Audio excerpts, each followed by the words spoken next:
శ్రీకృష్ణ పరబ్రహ్మణే నమః. నిన్నటి పారాయణంలో మనం కృష్ణ పరమాత్మ గోపకాంతలు చేస్తున్న కాత్యాయని పూజలో ఒక చిన్న దోషాన్ని ఉంది కాబట్టి ఆ దోషాన్ని ఎలాగ నివారించి అనుగ్రహాన్ని ఇస్తాడు అనే విషయం దగ్గర ఆపాం. కృష్ణుడు గోపబాలురందరితోటి ఆడుకుంటున్నాడు కదండి. ఈ గోపబాలందరినీ పిలిచి మీరందరూ నిశ్శబ్దంగా చప్పుడు చేయకుండా ఇక్కడి నుంచి వెళ్ళిపోండి అన్నాడు. చూడండి, నిజంగా కృష్ణావతారం స్త్రీల మానమర్యాదలను పాడు చేసే అవతారం అయితే కృష్ణుడు అలా అని ఉండేవాడు కాదు. కృష్ణుడు గోపబాలుని కూడా అక్కడే ఉండమని అనేవాడు, కానీ గోపబాలుని వెళ్ళిపోమ్మని చెప్పాడు. కృష్ణుడు చెప్పిన మాట ప్రకారం వాళ్ళు అక్కడి నుంచి వెళ్ళిపోయారు. వారికి వ్యామోహం లేదు, కృష్ణుడు ఏమి చేస్తాడో చూడాలన్న తాపత్రయం కూడా లేదు. కృష్ణుడు వెళ్ళిపోమనగానే వాళ్ళు వెళ్ళిపోయారు. ఈయన మాత్రం గోపకాంతల వస్త్రాలన్నింటినీ పట్టుకుని కడిమి చెట్టు ఎక్కి కూర్చున్నాడు. ఇప్పుడు స్త్రీలందరూ నీళ్లలో ఉన్నారు. వాళ్ళన్నారు, ఇప్పటికి కూడా అసలు నిజానికి వాళ్ళు చేస్తున్న దోషం ఏమిటో తెలియదు. వాళ్ళు నదీ స్నానం చేసి ఒడ్డుకు వద్దామని అనుకున్నారు. వస్త్రాలు కనబడలేదు. వాళ్ళు పెట్టిన చోట వారి బట్టలు కనబడలేదు. బట్టలు ఏమైనా అని చూస్తే చెట్టు మీద కృష్ణుడు కనబడ్డాడు. వాళ్ళు కృష్ణుడినే భర్తగా కోరుకుంటున్నారు. వాళ్ళు అడిగింది సాంసారికమైన లౌకికమైన భర్తృత్వం కాదు, ఆ వ్రతంలో ఆయనలో ఐక్యమవ్వడాన్ని వాళ్ళు అడుగుతున్నారు. కానీ ఇప్పుడు ఏమంటున్నారు? కొంటె కృష్ణ, ఏం పనులయ్యా ఇవి? మేము విడిచిపెట్టిన వస్త్రాలు తీసుకుని కడుము చెట్టు ఎక్కుతావా? ఇప్పుడు మాకు బట్టలేవి? మేము ఎలా బయటకు వస్తాం? మేము ఆడవాళ్ళం. నీవు ఇలాంటి తొంటరి పనులు చేయకూడదు. కాబట్టి మా వస్త్రములు మాకు ఇచ్చేసి ఇక్కడి నుంచి నువ్వు వెళ్ళిపో. మేము స్త్రీలం కాబట్టి బయటికి వచ్చి బట్టలు కట్టుకుంటాం అన్నారు. గోపికా వస్త్రాపహరణ ఘట్టంలో ముందు గోపికలు కృష్ణుడికి బోధ చేశారు. ముందు కృష్ణుడు గోపికలకి చేయలేదు, గోపికలే కృష్ణుడికి ఈ విషయాన్ని చెప్పారు. ఈ విషయం మనం గ్రహించాలి. వీళ్ళు ఆయనకి పాఠం చెప్పారు. ఆడవాళ్ళు స్నానం చేసే ప్రదేశానికి అసలు పురుషులు రాకూడదు. ఒకవేళ వచ్చినా మేము స్నానం చేస్తుంటే చెట్టు ఎక్కి మమ్మల్ని చూస్తూ కూర్చోకూడదు. మేము కట్టుకోవలసిన వస్త్రాలని తీసుకుని నీ దగ్గర పెట్టుకుని ఉండకూడదు. కానీ నీవు ఇప్పుడు ఇన్ని తప్పులు చేసావు, మా వలవలు నీవు అపహరించకూడదు. కాబట్టి కృష్ణ, మా వలవలు మాకు ఇచ్చివేయవలసింది అని అన్నారు. ఇప్పుడు ఆయన అన్నారు, మీరు బట్టలు కావాలని అడుగుతున్నారు కదా, నేను కూడా మిమ్మల్ని ఒక ప్రశ్న వేస్తాను, దానికి జవాబు చెప్పండి అన్నాడు. మీరందరూ వ్రతం చేస్తున్నారు కదా, ఈ వ్రతాన్ని ఏ ఫలితం కోసం చేస్తున్నారు? కాత్యాయని దేవికి పూజ దేనికి చేస్తున్నారు? మీ ప్రవర్తన చూస్తూ ఉంటే ఎవడో ఒకడు మీ మనస్సులను హరించాడని తెలుస్తోంది. వాడిని భర్తగా పొందాలని మీరందరూ వ్రతం చేస్తున్నారు. మీరు ఎవరి కోసం వ్రతం చేస్తున్నారో నాకు చెప్పండి అన్నాడు. వాళ్ళందరూ నవ్విన నవ్వును బట్టి వాళ్ళందరూ తననే తన భర్తగా కోరుకుంటున్నారని ఆయనకు తెలిసిపోయింది. ఈయన అన్నారు, నిజంగా మీరు మా ఇంటికి దాసీలుగా భార్యలుగా వచ్చి నేను చెప్పినట్లుగా నడుచుకుంటామని అంటే నీటి నుండి బయటికి రండి, మీ బట్టలు మీకు ఇచ్చేస్తాను అన్నాడు. అప్పుడు దాసి అనే పదాన్ని మనం ఇక్కడ చాలా జాగ్రత్తగా చూడాలి. భార్యకి ఒక లక్షణం ఉంటుంది, కార్యేషు దాసి అని మొట్టమొదటి లక్షణం. భార్య కార్యమునందు దాసీత్వాన్ని ప్రవర్తిస్తుంది. దాసీత్వంతో ప్రవర్తించడం అంటే దాని అర్థం ఏదో దాసీదానిలా పని మనిషిలా పనిచేయడం కాదు. దాని అర్థం ఏంటంటే తాను చేసిన ప్రతి పని వలన తన భర్త అభ్యున్నతిని, తన భర్త కీర్తి ప్రతిష్టలని పెరిగేటట్టుగా ప్రవర్తించడం. అలా ఎవరు ప్రవర్తిస్తారో వారే సరైన భార్య. అలా ప్రవర్తించలేకపోతే ఆమె ప్రవర్తన వలన భర్త కీర్తి ప్రతిష్టలు దెబ్బతింటే ఆమె భార్య అనిపించుకోలేదు. భార్య తన ప్రవర్తన చేత తాను చేసే కార్యముల వలన తన భర్త కీర్తి పెరగాలని అభిలషించాలి. తన భర్త వైభవం పాడైపోకూడదని తలంచాలి. ఆయనకు ఉన్న మర్యాద పాడైపోకూడదు అని ఏ స్త్రీ ఆలోచిస్తుందో ఆమె మాత్రమే భార్య. మిగిలిన వాళ్ళందరూ నామకహ భార్యలు అనిపించుకోవచ్చుగాక. భర్త ఒకటి చెప్తే భార్య మీకేం తెలుసండి ధర్మశాస్త్రం, నాకు తెలుసు, నేను చెప్పినట్టు మీరు చెయ్యాలి అని తిరగబడితే ఇక భర్త ఎందుకండి? తాళి కట్టగానే భర్త గురుస్వరూపం కూడా అయిపోతూ ఉంటాడు. చాలామంది ఈ విషయాన్ని అంటూ ఉంటారు, మా ఆయనకి ఏం తెలియదండి బాబు, అన్నీ నేనే చూసుకోవాల్సి వస్తూ ఉంటుంది అంటూ ఉంటారు. ఏమీ తెలియకుండా ఉంటే ఆయన భర్త ఎందుకు అవుతాడండి? ఆవిడకంటే పెద్దవాడే కదా, ఆయనకి ఇవ్వాల్సిన గౌరవం ఆయనకి ఇవ్వాలి. ఒకవేళ నిజంగా భర్తకి ఏమీ తెలియని అమాయకుడే అయితే ఇది తప్పు అండి, ఇది ఇలా కాదు, ఇలా చెయ్యాలని ఆవిడ ఉన్న సమయంలో చెప్పాలి. కానీ అందరిలోనూ అలా పరువు తీసేసి ఆయన కీర్తి ప్రతిష్టలను తీసేయకూడదు. కాబట్టి తాళి కట్టగానే భర్త ఏమవుతాడు? గురుస్వరూపం అయిపోతూ ఉంటాడు. ఆయన ఏది చెబితే అది చెయ్యాలి. అతిథికి అనుమానం వస్తే కశ్యప ప్రజాపతిని అడిగింది. దితికి అనుమానం వస్తే కశ్యప ప్రజాపతిని అడిగింది. ఎప్పుడూ కూడా స్త్రీ భర్తని సంప్రదించాలి. తన అడుగు తీసి అడుగు వేస్తే తన భర్త కీర్తి మాసిపోకుండా చూసుకుంటూ ఉంటుంది భార్య. కాబట్టి ఆమెను పత్ని అనే పదంతో పిలుస్తారు. చాలామంది చూడండి, ఏవో వ్రతాలు పూజలు చేస్తూ ఉంటారు. అసలు మొట్టమొదట ఇప్పుడు కైలాస గౌరీ వ్రతమే ఉంది. ఆ కైలాస గౌరీ వ్రతం ఏమండోయ్, నేను రేపు కైలాస గౌరీ వ్రతం చేసుకుంటున్నాను, రేపు 10వ తారీఖున ఈ సామాన్లు కావాలి, ఇవి తెచ్చిపెట్టేయండి అని భర్తతో చెప్తే ఇక భర్త విలువ ఏముంటుందండి? అందుకే ముందు భర్తని అడగాలి. ఇలా కైలాస గౌరీ వ్రతం చేసుకుంటే బాగుంటుందని అంటున్నారండి అందరూను. 5వ తనానికి మంచిదంటున్నారు. కాబట్టి చేసుకోవడం మీకు ఇష్టమైతే ఏ రోజు మంచిదో ఏమిటో చెప్తే ఆ రోజుకి మనం అన్నీ సమకూర్చుకుందాము అని భర్తని అడగాలి. దానికి భర్త ఒప్పుకున్నాడు అనుకోండి, అతను కూడా ఆర్థికంగా చూసుకోవాలి కదండి. ఆర్థికంగా చూసుకుని ఒప్పుకున్నట్టయితే అప్పుడు మిగిలిన పనులు మొదలెట్టాలి. లేదులేవో మళ్ళీ వచ్చే సంవత్సరం చూద్దాం అన్నారనుకోండి, ఇక ఆవిడ ఆ ప్రస్తావన తేకూడదు. అంతేగాని ఎదురింటి వాళ్ళు చేసేసుకుంటున్నారు, పక్కింటి వాళ్ళు చేసుకుంటున్నారు, ఫలానా ఆవిడ చేసుకుంది, నేను చేసుకుందామంటే మీరు డబ్బు ఇవ్వలేదు, ఇప్పుడే నా దగ్గరికి వచ్చేసరికి డబ్బు గురించి చూసుకుంటారు, ఇలాంటి మాటలు అనకూడదు. అలా అనింది అంటే ఆమె సరైన భార్య కాదు అన్నట్టే అర్థం. శాస్త్రంలో చూడండి, భార్య అనే మాట వాడరు. ధర్మపత్ని సమేతస్య అంటారు.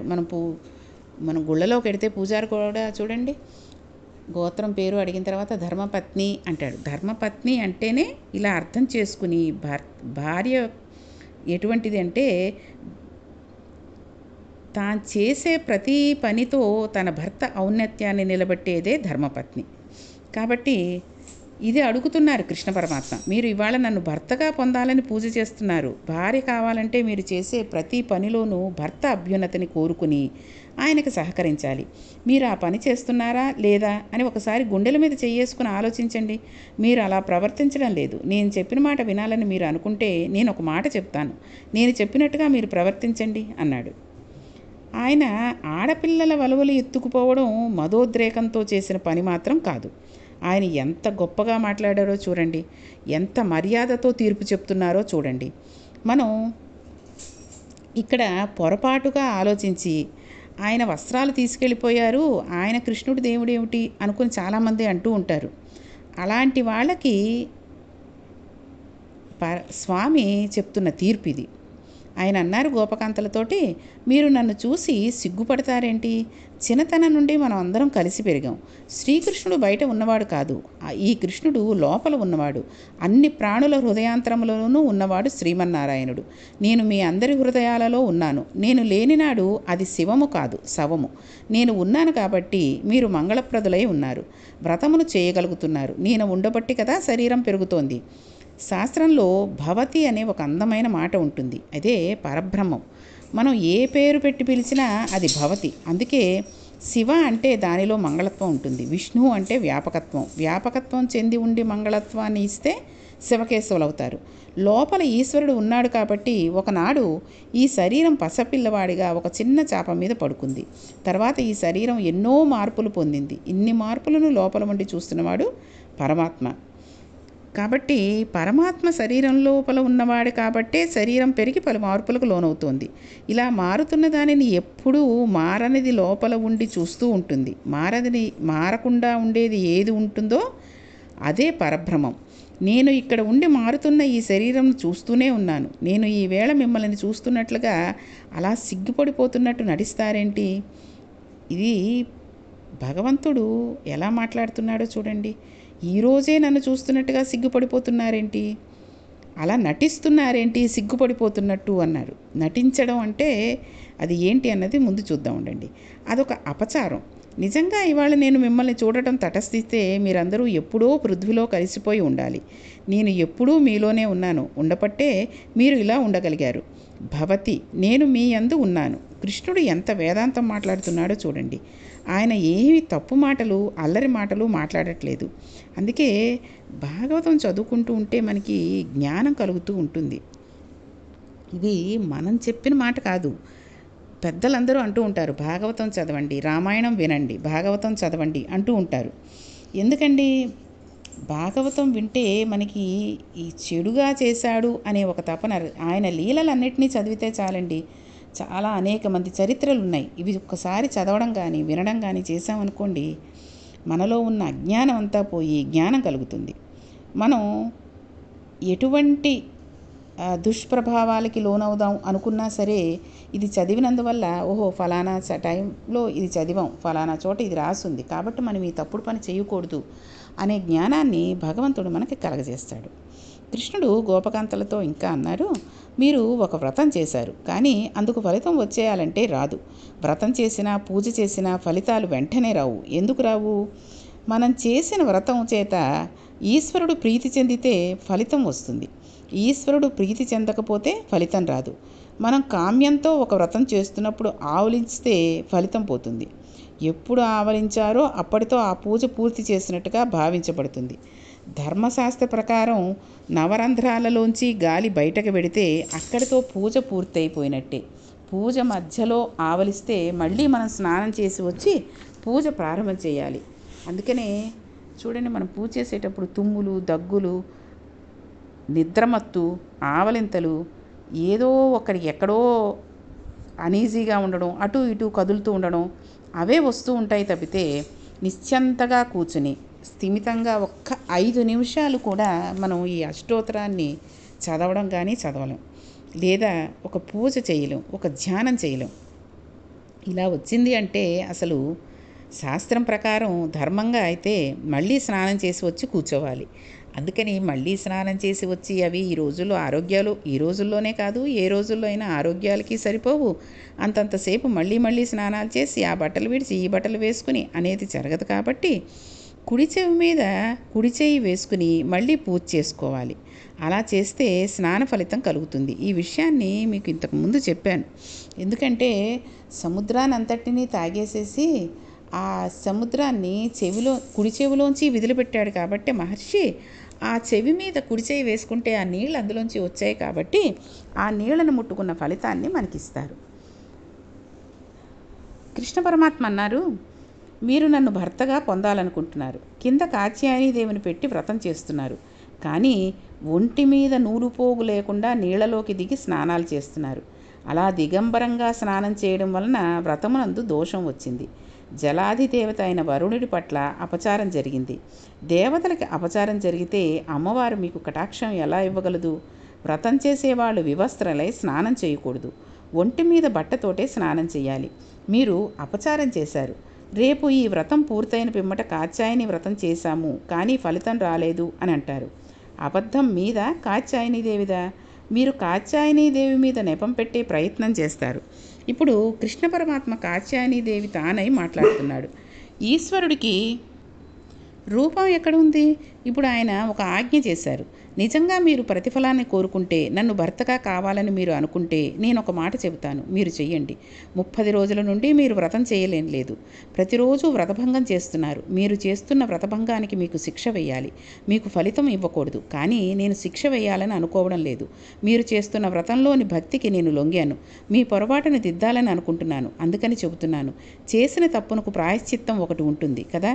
అందుకని మీరందరూ చేతులెత్తి నమస్కారం చేయండి. అప్పుడు ప్రాయశ్చిత్తం అయిపోతుంది. కాబట్టి మీ వలవలు మీకు ఇచ్చేస్తాను. ఆ వలవలు కట్టుకుని కాత్యాయనీదేవిని ఆరాధించండి. అప్పుడు నేను మీ భర్తనవుతాను అన్నాడు స్వామి. ఆ మాటలకి గోపకాంతలు ఏమన్నారు? ఆ వ్రత ఫలితాన్ని పొందారా లేదా అనే విషయాన్ని రేపటి పారాయణంలో తెలుసుకుందాం. శ్రీకృష్ణ పరబ్రహ్మణే నమః.